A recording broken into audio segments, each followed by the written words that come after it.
Scubs, we haven't even got to testing yet, and already some revisions to the rulebook. Now, I'm assuming these have been driven by the teams, as distinct from the FIA just suddenly dumping it on the teams, but quite a significant change to the front upright assembly. Yeah, so this came out over the new year, and it's about how you change the ride height of the car with the suspension, which, as we know from the ban a few years ago of Frick and of some of the suspension systems last year, the FIA only wants the suspension to look after the tyre contact patch.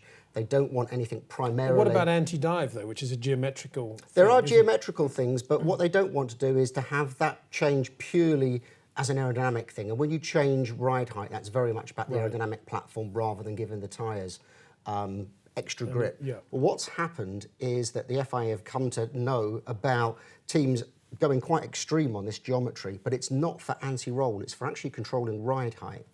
Now, what happens is, if you think of a car when it's static, you've got a bit of front ride height, quite a lot of rear ride height with a current rake. Then as the car accelerates, it all squashes down a little bit. And then as you then come into a corner and brake, not only have you got the rear squashed down by downforce, but the front suspension compresses as well from the braking force. And that brings the front wing and all the dynamics right close to the ground, which is when they work at their most efficient. Right. But of course, that's in a straight line. Then as you lift off the brakes, the downforce then and the pitching effect starts to fade away, and the front of the car wants to pop up a little bit, which means just as you're turning in, the front wing's moving away from the ground, giving you less downforce.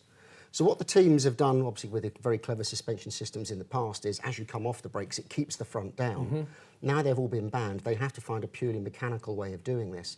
So what they've done is they've taken this push rod mounted on the upright, they've moved it almost in line with the axle and extended it massively.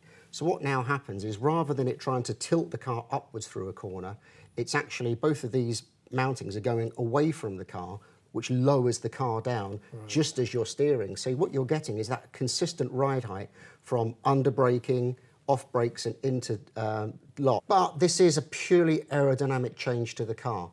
And now, teams have been running this throughout 2017. Now, McLaren, as I said, had this at least since Austria, and they appear to have raced it. Now, we know that Ferrari tried this at Spa for the first time on Raikkonen's car. He didn't like it. Later in the season, Red Bull also tried this, and as far as I can see, looking at all the pictures that I can get access to, neither of these teams have raced this.